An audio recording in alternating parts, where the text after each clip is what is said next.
is Rahil and I welcome to you all to Raktek Class YouTube चैनल। तो हम आज देख रहे हैं shear strength of soil chapter number 7 के बाद में, ठीक है।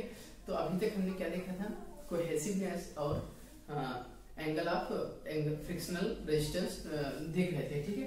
तो जिसके बारे में देख लिया था कि सीयर स्ट्रेंथ ऑफ सॉइल कैसे ड्राइव किया जा सकता है, ठीक है। सीयर स्ट्रेंथ ऑफ सॉइल तो बताया था, इसमें दो मेन कंपोनेंट या दो मेन फैक्टर बताया था जिनकी वजह से सॉइल में शियर स्ट्रेंथ होता है, ठीक है। पहला क्या बताया था, पहला बताया था कोहेसिवनेस, ठीक है। यानी कि कोहेसिवनेस क्या होता है, कोहेसिवनेस होता है यानी दो पार्टी के बीच में अट्रैक्शन फोर्स, ठीक है। यानी इंटररिलेशनशिप या यानी molecular attraction between two particles, ठीक है। Molecular attraction between two particles जिसे कहते हैं cohesiveness, molecular attraction between two particles.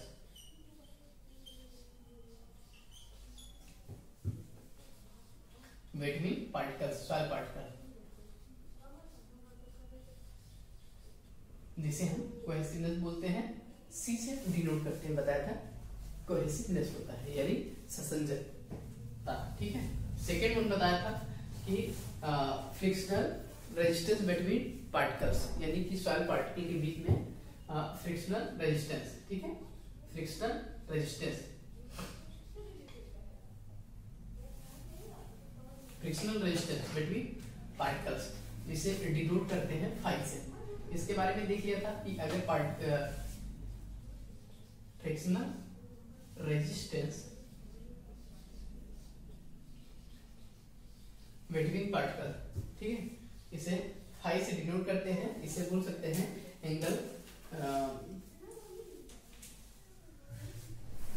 Angle of internal friction, ठीक। क्या बोलते हैं इसे, angle of internal friction, angle of internal friction. इसको अगर इसको ऐसे ही देख के सॉइल को जज कर सकते हैं, बता सकते हैं कि मिट्टी कैसा है, कोहेसिव है या फ्रिक्शनल है, कैसा है, कोहेसिव है या कोहेसिवलेस है, ठीक है। यानी ससंजक पार्टिकल है, सॉइल है, या असंजक सॉइल है और उसमें angle of internal friction generate हो रहा है कि नहीं, ठीक है। तो बताया था सॉइल में कि सॉइल कितने प्रकार की होती है, फाइन और कोर्स, ठीक है। तो फाइन में बताया था जो फाइन सॉइल होती है, फाइन ग्रेन सॉइल होती है, और दूसरा क्या बताया था, कोर्स ग्रेन सॉइल होती है। बताया था कि फाइन ग्रेन सॉइल में एग्जांपल्स क्या बताया था, सिल्ट और क्ले, सिल्ट और क्ले। इसमें क्या होता है, इसमें कोहेसिवनेस यानी कि जो मिट्टी होती है उसमें कोहेसिवनेस होती है, ठीक है। एंगल ऑफ इंटरनल फ्रिक्शन भी होता है। सेकेंड चीज बताया था कोर्स ग्रेन सॉइल में कि ये कोहेसन लेस होता है, यानी कि पार्टिकल के बीच में जो अट्रैक्शन फोर्स होता है, ठीक है, वो कितना होता है, कोर्स ग्रेन सॉइल में 0 होता है। यानी कि यहाँ पर सी की वैल्यू क्या होती है, 0 होती है, और फाई यानी एंगल ऑफ इंटरनल फ्रिक्शन यानी कि जो है मॉलिक्यूलर रेजिस्टेंस, ठीक है, मॉलिक्यूलर फ्रिक्शनल रेजिस्टेंस होता है, वो 0 नहीं होता है। इसका एग्जांपल क्या बताया था, इसका बताया था सैंड और ग्रेवल। क्या बताया था, सैंड और ग्रेवल, ठीक है।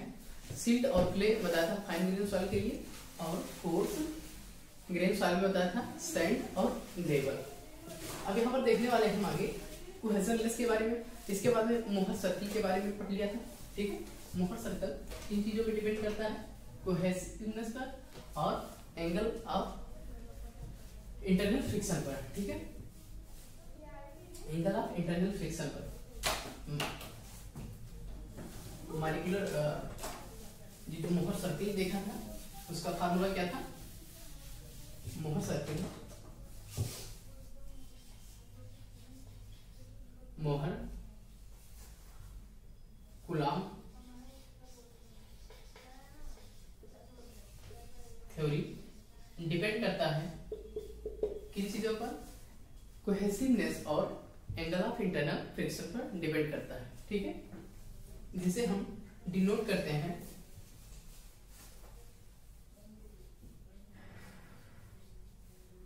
यह शियर स्ट्रेस फेलियर प्लेन पर, एफ लिखते हैं एट फेलियर प्लेन, ठीक है। कोहेसिवनेस यानी कि मिट्टी की वजह से जो कोहेसिवनेस है यानी कि ड्यू टू अट्रैक्शन फोर्स, यानी molecular attraction force C plus sigma यानी normal stress into tan phi, phi क्या बताया है, एंगल ऑफ इंटरनल फ्रिक्शन, ठीक है। ये है मोहर सर्कल। मॉडिफाइड में क्या होता है, ये जो मिट्टी होती है ड्राई नहीं, ये कैसे हो जाती है, सैचुरेटेड हो जाती है। तो सैचुरेटेड में क्या लेते हैं, इफेक्टिव स्ट्रेस को लेते हैं, ठीक है। तो इसलिए यहाँ पर इफेक्टिव स्ट्रेस को कंसीडर करते हैं, ठीक है। तो ये हो जाएगा, तो नेक्स्ट वन ये हो जाएगा मॉडिफाइड, ठीक है। अगर यहाँ पर इफेक्टिव वर्ड ना यूज करें तो ये हो जाएगा मोहर सर्कल, और ये क्या हो जाएगा मॉडिफाइड मोहर कूलम्ब थ्योरी या मोहर थ्योरी, ठीक है। इसके बाद में देख लेते हैं कि कोहेसिव सॉइल क्या होती है, प्योर कोहेसिव सॉइल क्या होती है, कोहेसिव और इंटरनल रेजिस्टिंग फोर्स है यानी C5 सॉइल क्या होती है, ठीक है। इन सब के बारे में देख लेते हैं।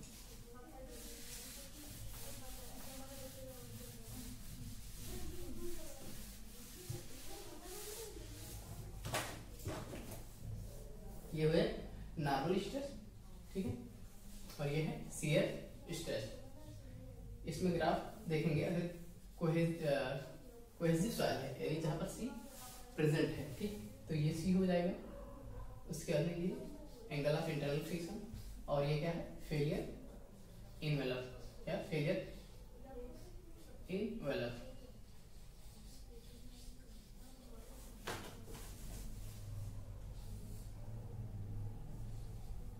ये है माइनर स्ट्रेस और ये है मेजर स्ट्रेस, ठीक है। इसको आगे और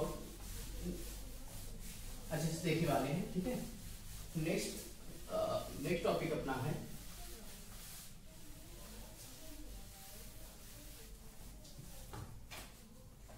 अगर हम यहाँ पर देखें, अगर हम यहाँ पर देखें कि pure cohesive soil, pure cohesive soil यानी जहां पर हमें प्योर कोहेसिव यानी C की वैल्यू तो रहेगी, लेकिन यहाँ पर 5 यानी एंगल ऑफ इंटरनल फ्रिक्शन क्या होगा, 0 होगा, ठीक है। कैसे देख लेते हैं, हम ग्राफ के द्वारा देख लेते हैं।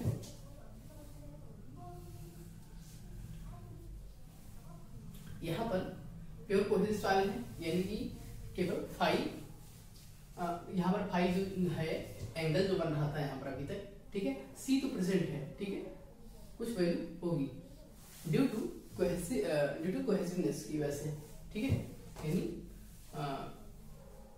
ससंजकता की वजह से कुछ तो ये यहाँ पर शियर स्ट्रेस जनरेट होगा, लेकिन जो नॉर्मल स्ट्रेस की वजह से देखने वाले हैं हम, जो फेलियर प्लेन होगा वो फेलियर प्लेन होगा जो हॉरिजॉन्टल से कितने एंगल पर होगा, 0 एंगल पर होगा, ठीक है। यानी कि यहाँ पर अगर हम देखें मोहर फार्मूला देखें तो क्या होता है formula, tau equal to sigma tau equal to C plus normal stress into tan phi, ठीक है। तो यहाँ पर फाई के जगह पर 0 पुट कर देंगे तो ये टर्म क्या हो जाएगा, 0 हो जाएगा। यानी यहाँ पर टाउ इक्वल टू क्या होगा, जो फेलियर प्लेन है वो कोहेसिवनेस के इक्वल हो रहा है, ठीक है। तो ये हो गया प्योर कोहेसिव सॉइल के लिए, ठीक है। अगर हम देखें कि जिसमें कोहेसिवनेस और एंगल ऑफ इंटरनल फ्रिक्शन भी प्रेजेंट है, ठीक है, ये है प्योर कोहेसिव सॉइल।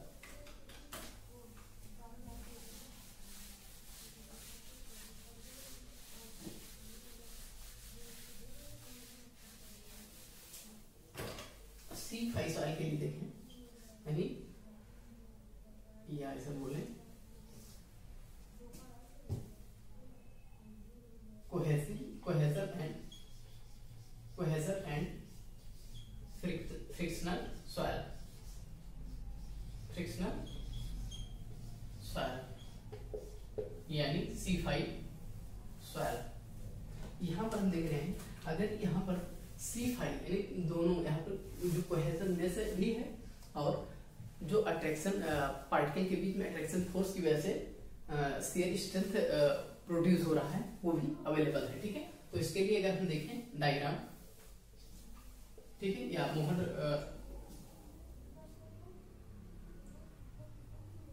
तो ये होगा यहाँ पर कोहेजननेस की वजह से C यहाँ पर आएगा और इसके बीच में ड्रॉ कर रहे हैं शियर स्ट्रेस और नॉर्मल स्ट्रेस के बीच में ग्राफ ड्रॉ कर रहे हैं। ठीक है, तो यहाँ पर फार्मूला है tau equal to C plus sigma m into tan five, यानी कि कुछ एंगल यहाँ पर angle of internal friction present है। ठीक है, तो यहाँ पर ग्राफ ड्रॉ करेंगे तो ये होगा हमारा ग्राफ। ठीक है, ये है शियर एंड फेलियर एंगल। ठीक है, इसका ये इस लाइन का जो इक्वेशन है ये है C plus sigma m into tan five. ठीक है, यानी कि यहाँ पर C भी प्रेजेंट है यानी कोहेजननेस और due to angle of internal friction यानी कि फ्रिक्शनल रेजिस्टेंस भी अवेलेबल है। अगर हम बोले कि प्योर फ्रिक्शनल सॉइल, ठीक है, यानी कि कोहेजनलेस एंड फ्रिक्शनल सॉइल, कोहेजनलेस, अभी तक हम क्या बोला कोहेजन यानी कोहेसिव सॉइल, यहाँ पर क्या बोलेंगे कोहेजनलेस, कोहेजनलेस बोल सकते हैं, यानी यहाँ पर C की वैल्यू जो है 0 होगी और फाइव की value does not equal to 0। ठीक है, इसका मतलब जो ये ग्राफ ड्रा होने वाला है उसमें C की वैल्यू क्या हो जाएगी 0 हो जाएगी। C की वैल्यू अगर 0 होगी तो यहाँ पर ये जो ग्राफ ड्रा करेंगे ये कहाँ से ओरिजिन से ड्रा होगा, कहाँ से ओरिजिन से। ठीक है, तो यहाँ पर अगर C की वैल्यू पुट कर देंगे 0 तो C इक्वल टू 0 पुट कर देंगे तो क्या आएगा फार्मूले में tan m सिग्मा क्या है sigma n normal stress into tan five, ये हो जाएगा फेलियर इनवेलप का इक्वेशन। ठीक है, फेलियर इनवेलप का इक्वेशन हो जाएगा। ठीक है, अगर हम यहाँ पर देखें कि मोहर सर्किल ड्रॉ करके देखें, ठीक है, सबके लिए अलग अलग मोहर सर्किल भी ड्रॉ करके देखें तो ये क्या है, इसका ये सेंटर है, तो इसको अगर हम सेंटर को टच करने वाला प्लेन यही है फेलियर प्लेन। ठीक है, टच करने वाला पॉइंट, तो इसको अगर इससे मिलाएं तो इसे ये क्या होता है फाइव, जिसे हम क्या बोलते हैं एंगल ऑफ फेलियर प्लेन। ये angle of failure plane horizontal से अगर एंगल ऑफ फेलियर प्लेन को देखें तो इसे क्या कहेंगे हॉरिजॉन्टल से अगर फेलियर प्लेन जहां पर टेंजेंट ड्रॉ किए हैं, ठीक, ये लाइन जहां पर ये क्या हो रहा है फेलियर प्लेन जनरेट हो रहा है, तो इस एंगल को बोलेंगे एंगल ऑफ फेलियर प्लेन। ठीक है, जिसे फाइव से डिनोट करते हैं। फाइव के वैल्यू बताया है क्या होता है फाइव प्लस सॉरी अल्फा की वैल्यू बताया है 5 प्लस 45 प्लस 5/2, 45 प्लस 5/2। ठीक है,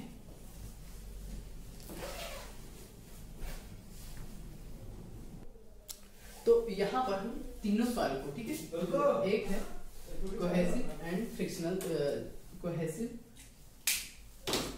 तीनों सवाल को जो C, फाइव और C और ये सिर्फ फाइव जो बताया, ठीक, इनको एक बार क्या करते हैं एक साथ ड्रॉ करके देखते हैं। ठीक है, यह सर्किल पहला केस बताया था, अभी फर्स्ट केस बताया है C5 फाइल। ठीक है, C5 यानी कोहेसिव एंड फ्रिक्शनल फाइल। दूसरा बताया है कोहेजनलेस। ठीक है, कोहेजनलेस एंड फ्रिक्शनल फाइल। कोहेजन यहाँ पर कैसे है cohesive and frictional file, cohesive and frictional file. दूसरा है प्योर कोहेजनलेस एंड फ्रिक्शनल फाइल, यानी क्या बोले यहाँ पर C ऐसे लिख सकते हैं।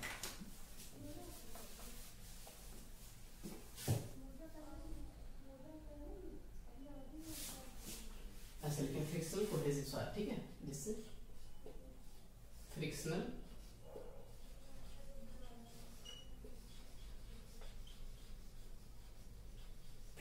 Cohesive soil.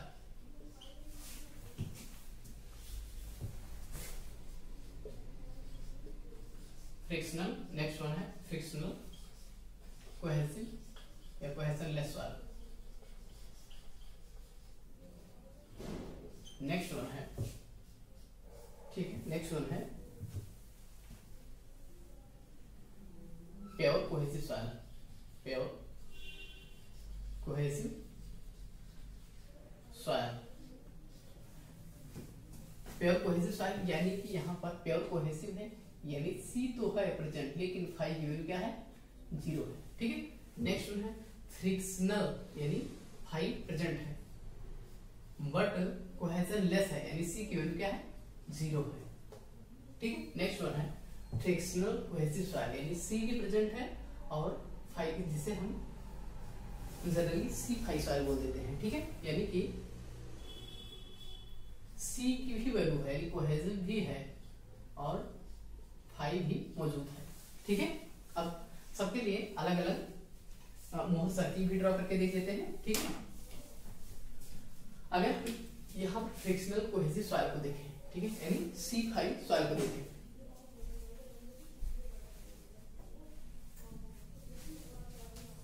सी फाई सॉइल को देखें, ठीक है, तो फार्मूला क्या बताया था, मोहर सर्किल का फार्मूला बताया था, या मोहर कूलॉम थ्योरी फार्मूला बताया था, जो फेलियर प्लेन होता है C plus sigma n into 10 phi, है ना, ठीक है, यही होता है। दूसरा चीज जो इसका मेजर एक्सिस पर स्ट्रेस बताया था वो माइनर का, यानी sigma n sigma 3 10 square 45 plus 5/2 plus 2c 10 45 plus 5/2 plus 5/2, यानी जहां पर आप सबको सबका मोहर सर्किल ड्रॉ करके देखते हैं, ठीक है।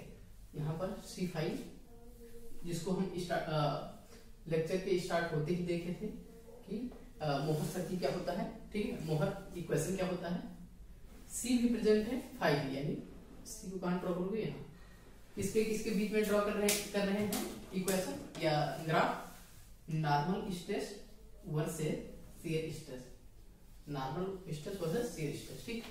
तो यहाँ पर ये है, ठीक है, ये है एंगल ऑफ इंटरनल फ्रिक्शन, ठीक, angle of internal friction. Second one है, यानी क्या है, फ्रिक्शनल कोहेशनलेस, यानी कि C की वैल्यू क्या है, 0 है, कोहेशनलेस है, यानी जो ये ग्राफ ड्रॉ होगा, कहां से ड्रॉ होगा, C की जगह पर 0 पुट कर दिए, तो पुट करेंगे तो क्या आएगा, phi tau equal to sigma n into 10 phi आएगा, ठीक है। तो यहाँ पर एंगल क्या है, angle of internal friction phi, किसके बीच में ड्रॉ किए हैं, normal stress versus shear stress, ठीक है, normal stress versus shear stress. Next one देख लेते हैं प्योर कोहेसिव सॉइल, यहाँ पर फाई की वैल्यू क्या है, 0 है, यहाँ पर फाई की वैल्यू 0 है, यानी कि जो एंगल है हॉरिजॉन्टल से और फेलियर इन्वेलप का, ठीक है, वो कैसा है, पैरेलल है, यानी कि जो ग्राफ ड्रॉ होगा वो कैसा होगा, ऐसे ही होगा, ठीक है, और C की वैल्यू कुछ समथिंग इतनी है, ठीक है। Normal stress versus shear stress के बीच में ड्रॉ कर रहे हैं, ठीक है। अगर यहाँ पर अब हम क्या करने जा रहे हैं, यहाँ पर ड्रॉ करने जा रहे हैं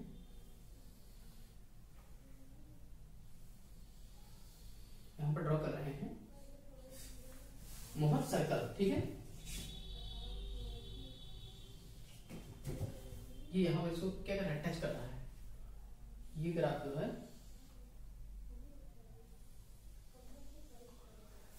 ये जो टच कर रहा है ये पॉइंट, ये जो सर्कल टच कर रहा है ये कैसा सर्कल है, ये क्रिटिकल सर्कल है, ठीक है। यानी कि या अगर बोले क्रिटिकल सर्कल है, ठीक है, यानी कि जस्ट क्या कर रहा है, फेलियर इनवेलप को टच कर रहा है। यानी कि यहां से जो एंगल बनेगा इसका जो सेंटर है, इस वाले बड़े वाले का जो सेंटर है, ठीक है, बड़े वाले सर्कल का जो सेंटर है उसको अगर हम इससे ड्रॉ इसको कनेक्ट करेंगे, जोड़ेंगे, ठीक है, तो इसके हॉरिजॉन्टल से इसका जो एंगल बन रहा है इसे कहते हैं फाई। ये क्या होता है, angle of failure plane. Angle of failure plane ये इक्वल होता है 45 प्लस 5/2 के बराबर होता है। जो अल्फा है, अल्फा की वैल्यू इसे कहते हैं angle of internal friction. Alpha को क्या कहते हैं, सॉरी, इसे कहते हैं एंगल ऑफ फेलियर प्लेन।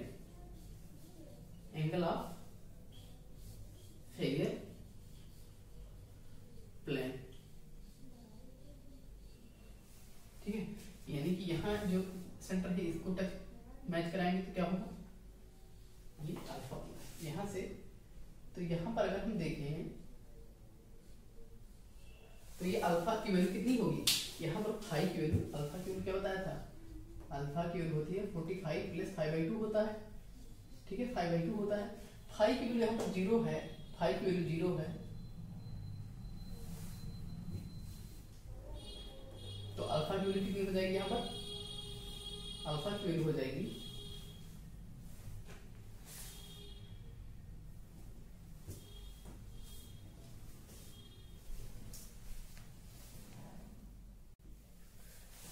यहाँ बाय डिफॉल्ट ये सब में गलती हो गई सेम। यहाँ पर अल्फा नहीं, ये 2 अल्फा के बराबर होता है, ठीक है, अल्फा नहीं, ये 2 अल्फा जो ये एंगल बन रहा होता है, ठीक है, ये किसके बराबर होता है, 2 अल्फा होता है ये, ठीक है, क्या होता है 2 अल्फा। और अल्फा इक्वल टू क्या होता है 45 प्लस 5/2। यानी कि यहाँ पर अगर हम देखें जो एंगल बन रहा है, जो एंगल बन रहा है वो कितना होगा, वो होगा 90 डिग्री। कैसे होगा देख लेते हैं।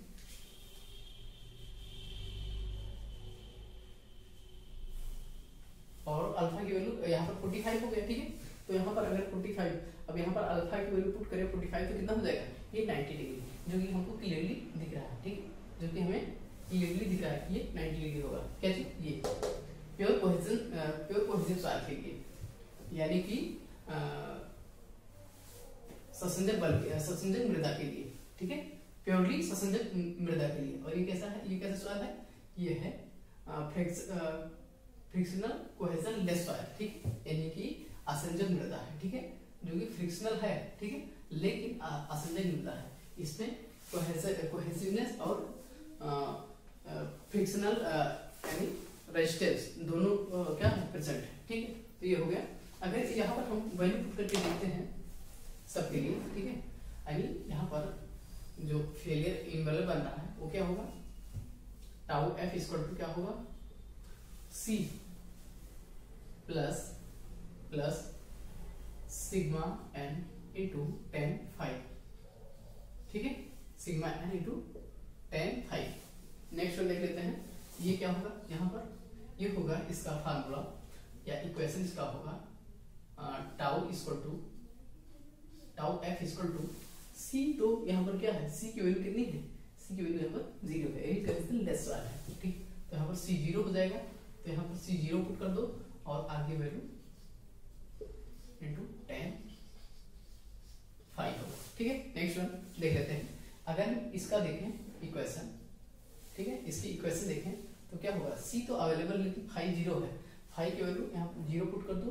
जब 5 की वैल्यू 0 पुट कर देंगे तो कितना होगा, ये वैल्यू इसकी 5 0 हो जाएगी, तो 45 10 45 की वैल्यू होता है 1, ठीक है, 1 होता है, तो यहाँ भी 1 होगा। तो यानी sigma tau F equal to put कर देते हैं वैल्यू, 5 की वैल्यू 0, ठीक है, कि 5 की वैल्यू यहाँ पर कितना ले रहे हैं 0, 5 की वैल्यू ले रहे हैं 0, तो 5 की वैल्यू यहाँ पुट कर दो 0, तो 10 45 हो जाएगा, यहाँ 10 45 का स्क्वायर, 10 स्क्वायर 45 1, तो सिग्मा 3 फेलियर प्लेन देख लेते हैं, ठीक है। ये हम पुट करेंगे 1045 ऑन यानी C plus sigma and 1045 five ten five हम पुट करेंगे, ठीक है। फाइव के जगह 0, 10 फाइव की जगह 0 हो जाएगी, यानी कि कैसा इक्वेशन आ जाएगा ये, क्योंकि अभी जैसे डायरेक्ट वैल्यू बताते गए थे तो सेम वैल्यू आई हुई होगी ये, ठीक है, सेम वैल्यू आई हुई होगी। तीनों सवाल के लिए देख लिए ग्राफ और सबके लिए अलग अलग ग्राफ देख लिए, मतलब ठीक है, मोहर सर्किल भी देख लिए और तीनों सवाल को एक एक करके देख लिए, ठीक है। नेक्स्ट इसके बाद में देख लेते हैं कोहेजन सवाल होता क्या है, ठीक है, या बोले कोहेसिव सवाल और नॉन कोहेसिव सवाल में डिफरेंस क्या होता है, ठीक है। ये भी इस चैप्टर में इंपॉर्टेंट है, ठीक है, क्योंकि ये क्वेश्चन आ सकता है कि व्हाट इज कोहेसिव सवाल एंड नॉन कोहेसिव सवाल, डिफरेंस बताइए, ठीक है, यानी दोनों में अंतर बताइए कि कोहेसिव सवाल क्या होता है, नॉन कोहेसिव सवाल क्या होता है, ठीक है। ससंजक मृदा और असंजक मृदा में क्या अंतर है, इनको एक्सप्लेन कीजिए, ठीक, आ सकता है question.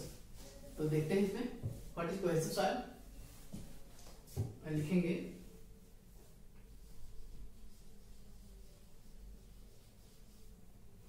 Cohesive and non cohesive soil.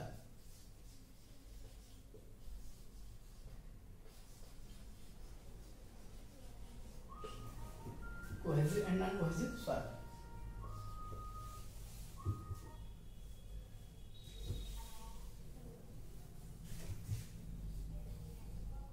difference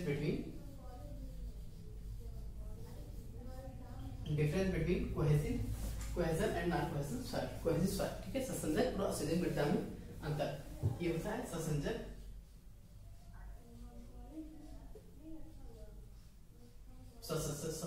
तथा असंजक या नॉन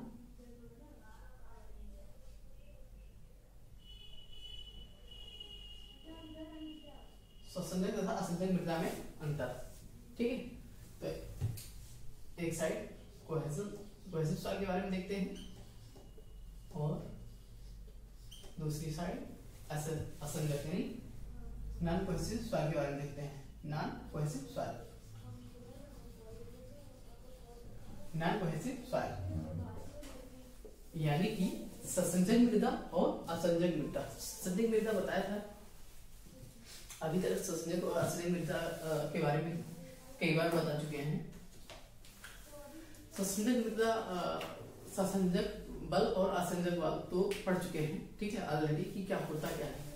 समान अणुओं के बीच में लगने वाले बल को ससंजक बल कहते हैं, ठीक है, जबकि अलग अलग डिफरेंट प्रकार के अणुओं के बीच लगने वाले बल को असंजक बल कहते हैं। उसी प्रकार इसमें यहाँ पर ससंजक और असंजक मृदा के बारे में यहाँ पर देखने वाले हैं, ठीक है।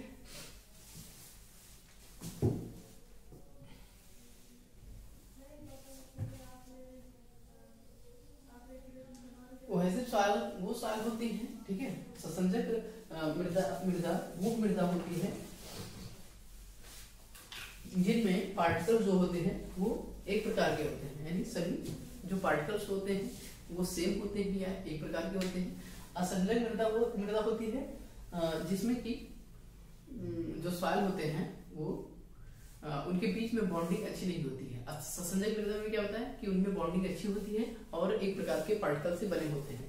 सेम पार्टिकल तो वो भी जो कोहेजनलेस वाले हैं या नॉन कोहेजनलेस बोलते हैं, ठीक है, कोहेजनलेस ज्यादा बेटर है। तो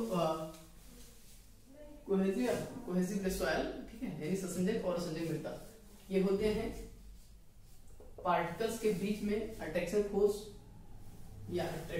होता है, ठीक है। और इसमें होता है कोहेजनलेस सॉइल में कि इनमें इनके पार्टिकल के बीच में अट्रैक्शन फोर्स नहीं होता है। सेकंड चीज फाइन ग्रेन सॉइल होते हैं, ठीक है, फाइन ग्रेन सॉइल होते हैं जैसे क्ले और सिल्ट। सेकंड चीज इसमें देखें कोहेजनलेस सॉइल में coarse grain soil generally cohesionless soil होते हैं जैसे कि सैंड और ग्रेवल, ठीक। जो वेदरिंग होती है वो केमिकल वेदरिंग से कोहेसिव सॉइल बने हुए होते हैं और फिजिकल वेदरिंग से कोहेसिवलेस सॉइल बने हुए होते हैं। ठीक है, तो पहला पॉइंट क्या बताया कि इनके पार्टिकल के बीच में,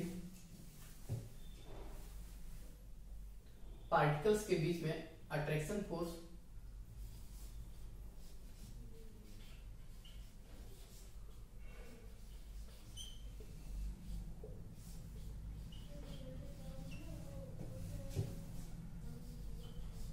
बिटवीन पार्टिकल, पार्टिकल के बीच में अट्रैक्शन फोर्स होते हैं।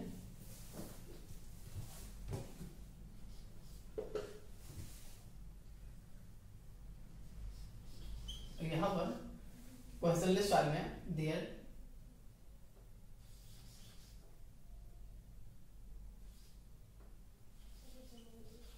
does not occur attraction force between particle,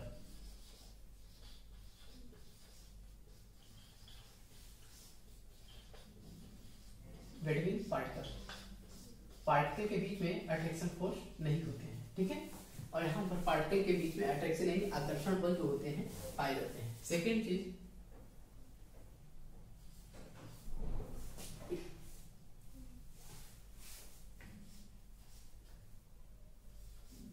it's generally occurs in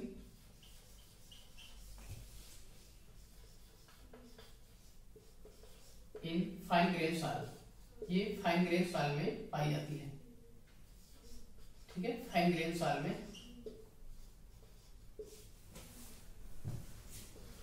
और ये जो कोहेसिवलेस सॉइल होते हैं ये जनरली क्या होते हैं, कोर्स ग्रेन सॉइल। क्या होते हैं, कोर्स ग्रेन सॉइल में जो अट्रैक्शन फोर्स होता है या कोहेसिव फोर्स होता है वो नहीं होते हैं, यानी कोहेजन नहीं होता है। एग्जाम्पल क्या है, यहां पर देखें एग्जाम्पल, तो फाइन ग्रेन सॉइल में होते हैं सिल्ट और क्ले, सिल्ट और क्ले। ठीक है, कोर्स ग्रेन सॉइल होते हैं सैंड और gravel, sand and gravel, sand and gravel.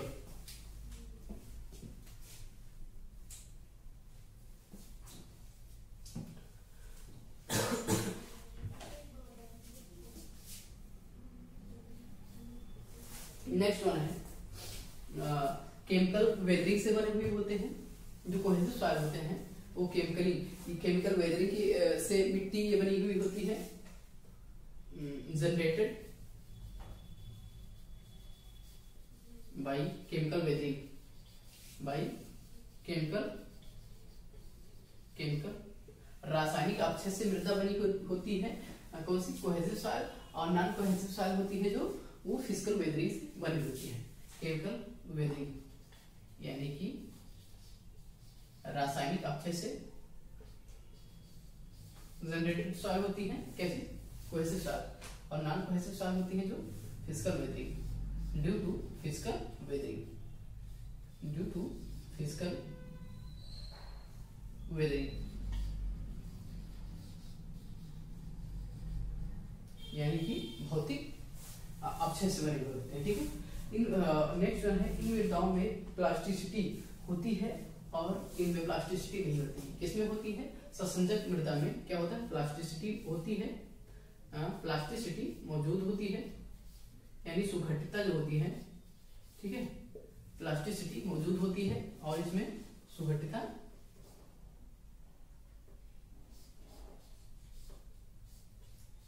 Not present.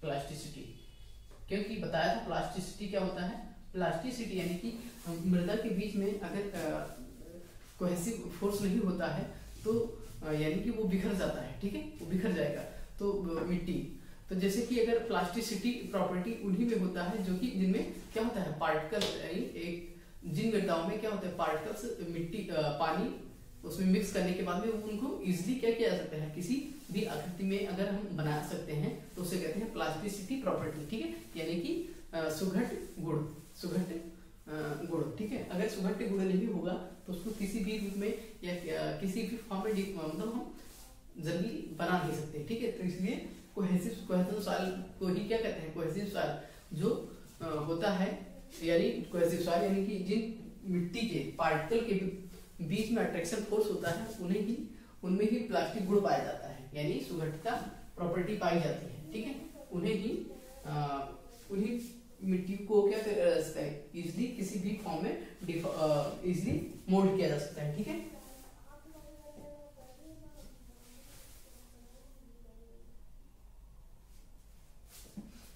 और जो ये मिट्टी होती है यानी कि सिल्ट और क्ले, ठीक है, ये फाउंडेशन के लिए उपयुक्त नहीं की जाती है, ठीक है। ये मृदाएं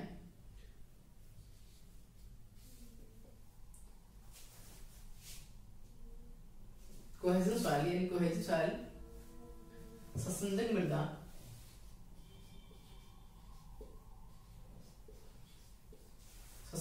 को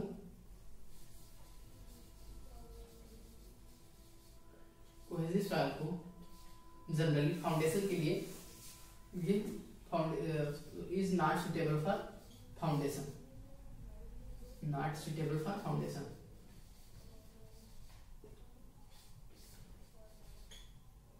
ठीक है। ये फाउंडेशन के लिए या नींव के लिए ये सुटेबल या मतलब उपयुक्त नहीं की जाती है जनरली, ठीक है। और जो कोर्स ग्रेन सॉइल होती है या कोहेजन लेस सॉइल होती है यानी नॉन कोहेसिव सॉइल होता है, यानी असंजक मृदा होती है जो कि ये बाहरी स्ट्रक्चर को बियर करने में सक्षम होता है, ठीक है, यानी ये फाउंडेशन के लिए बेहतर होता है, ठीक है। It is good for foundation purpose बोल सकते हैं, या भारी स्ट्रक्चर बनाने के लिए ये फाउंडेशन के लिए उपयुक्त होता है, ठीक है। गुड फॉर फाउंडेशन स्ट्रक्चर, ये फाउंडेशन और स्ट्रक्चर, ठीक है, और बिग स्ट्रक्चर, ठीक है, भारी भरकम स्ट्रक्चर के लिए उपयुक्त होता मतलब बेहतर मानी जाती है, ठीक है। और नेक्स्ट वन है प्लास्टिसिटी। कोहेजन सॉइल में अगर देखें नेक्स्ट प्रॉपर्टी, इसमें प्लास्टिसिटी परमेबिलिटी यानी पारगम्यता, इनमें पारगम्यता बहुत कम होती है, ठीक है। जो पारगम्यता यानी ये सॉइल सैंपल है, अगर इसमें जल का यहाँ पर डाला जाए, ठीक है, तो यहाँ पर जो पास होगा बहुत कम होगा, ठीक है। इसमें पारगम्यता बहुत कम होती है, ठीक है, प्लास्टिक परमेबिलिटी बहुत कम होती है, और ड्रेनेज प्रॉपर्टी ना के बराबर पाई जाती है, ठीक है। नेक्स्ट वन है ये अधिक परमेबल होता है, क्योंकि बताया था जो कोर्स ग्रेन सॉइल होते हैं उनमें जो जल अगर ऊपर मिट्टी सॉइल सैंपल है मान लेते हैं कोर्स ग्रेन सॉइल में, अगर यहाँ पर पानी डालें तो जल्दी क्या करेंगे, नीचे दिखाई देगा, मिल जाएगा, ठीक है, यानी कि ये ज्यादा परमेबल होता है, यानी पारगम होता है। लेस परमेबल, यहाँ पर लिखेंगे इट इज लेस परमेबल, ठीक है, ये लेस परमेबल। और ये यहाँ पर लिखेंगे छठा प्रॉपर्टी नॉन कोहेसिव सॉइल का, ये होगा मोर परमेबल, यानी अधिक पारगम्यता वाला मिट्टी होता है, ठीक है, मोर परमेबल, ठीक है। यानी कि अभी क्या होता है कोहेसिव सॉइल में होता है कि इसमें अट्रैक्शन फोर्स अधिक होता है, यानी कि इसमें जो गुण पाया जाता है मिट्टी को एक दूसरे से परस्पर बांध के रखने वाली गुण अधिक होती है कोहेसिव सॉइल में। दूसरा चीज क्या होता है, ये जनरली सिल्ट और क्ले में पाया जाता है, यानी फाइन ग्रेन सॉइल में, ठीक है। जनरेटेड बाय या जो उत्पन्न हुआ है कहाँ से, केमिकल वेदरिंग से। बताया था मिट्टी का वेदरिंग होता है, यानी अपक्षय होता है, फिजिकल वेदरिंग होता है, केमिकल वेदरिंग होता है। फिजिकल वेदरिंग में बताया था कि केमिकल्स वगैरह का क्या होता है, रिएक्शन की वजह से जो मिट्टी यानी रॉक होता है जो टूट के बनता है। दूसरा रॉक बताया था, दूसरी फिजिकल प्रकार से, यानी हवा बयार या फिर तोड़, ठीक है, हवा पानी इन सब की वजह से, ठीक है। नेक्स्ट दूसरा क्या है, प्लास्टिसिटी गुण पाई जाती है, ठीक है, जो ससंजक मृदा होती है उसमें प्लास्टिसिटी गुण पाई जाती है, यानी कि उसको इजीली किसी भी फॉर्म में यूनिफॉर्म कर सकते हैं। अगर मिट्टी में आपस में बांधने की प्रॉपर्टी नहीं है, गुण नहीं है, तो वो क्या होगा, वो फैल जाएगा। मिट्टी बताया था कि ऐसे ही जनरली देखने के लिए कि कैसे पहचान होती है कि मृदा कैसी है, असंजक मृदा है या असंजक मृदा है, तो उसके बारे में बताया था कि क्या करते हैं, एक में असंजक मृदा लेते हैं, एक प्लेट में असंजक मृदा लेते हैं, कोहेसिव सॉइल ले लेते हैं, एक में एडहेसिव यानी कि असंजक नॉन कोहेसिव सॉइल ले लेते हैं, ठीक है। अगर हम क्या करें, सेम दूरी पर, सेम हाइट पर रखते हैं और उसको क्या करेंगे, फॉल करेंगे, थ्रो करेंगे नीचे, कहाँ, ग्राउंड पर थ्रो करें, और उसके पार्टिकल अगर अलग अलग डायरेक्शन में भाग जाते हैं, ठीक है, एक एक पार्टिकल अलग अलग भागते हैं, तो क्या है, इसका मतलब हमें पता चलता है कि नॉन कोहेसिव सॉइल है, उसमें उनको कैसा मृदा है, असंजक मृदा है। बताया दूसरा क्या बताया, ससंजक मृदा, जिसमें बताया कि जो पार्टिकल्स हैं वो कैसे लम्स के फॉर्म में गिरेंगे, यानी वो पार्टिकल जो होंगे, ग्रेन साइज पार्टिकल होंगे, मिट्टी के जो पार्टिकल्स होंगे वो अलग अलग नहीं भागेंगे, ठीक है, यानी लम्स के फॉर्म में कलेक्ट होकर गिरेंगे, ठीक है, तो वो होती है cohesive soil. Non cohesive soil में बताया, कोहेजन लेस सॉइल बताया कि जो क्या होंगे, सब पार्टिकल अलग अलग डायरेक्शन में भागेंगे, ठीक है।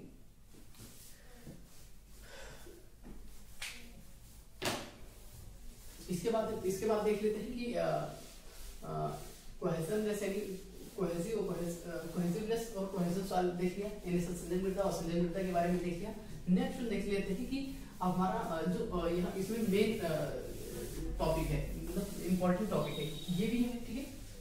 संजक और असंजक मृदा में जनरली पूछ लेता है कि क्या डिफरेंस होता है, समझाइए और उसके अंतर को लिखिए, ठीक है। तो ये इसमें लिखेंगे और इसमें, ठीक है। अब हम देखने वाले हैं कि कैसे कैलकुलेट किया जाता है शियर स्ट्रेंथ, ठीक है, यानी शियर स्ट्रेंथ जो अपरूपण बल होता है मिट्टी का, उसको कैसे कैलकुलेट करते हैं। हमारे पास कुछ लेबोरेटरी टेस्ट होते हैं, ठीक है, जिसके द्वारा हम कैलकुलेट कर पाते हैं कि शियर स्ट्रेंथ के बारे में। तो determination of shear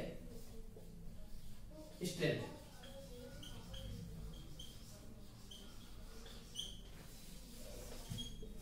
determination of shear strength,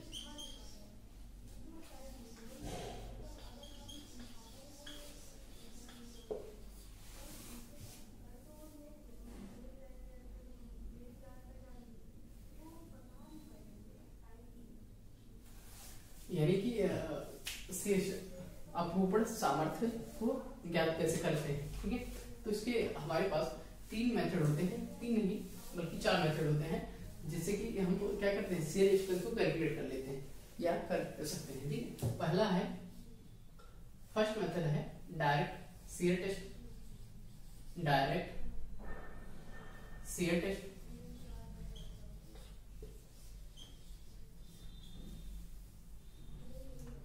direct shear test है। सेकेंड वन है triaxial test,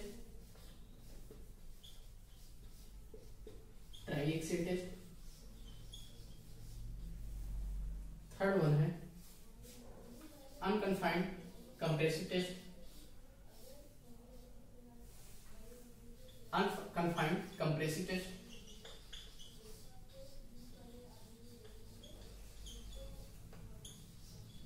unconfined compressive test. Next one है, नेक्स्ट वन है वेन शियर टेस्ट। एक होता है वेन शियर टेस्ट, ठीक है। तो ये हैं 4 मेथड जिससे कि शियर स्ट्रेंथ को क्या किया जा सकता है, कैलकुलेट किया जा सकता है, ठीक है। तो नेक्स्ट लेक्चर में इसके आगे हम एक एक मेथड का एनालिसिस करने वाले हैं, ठीक।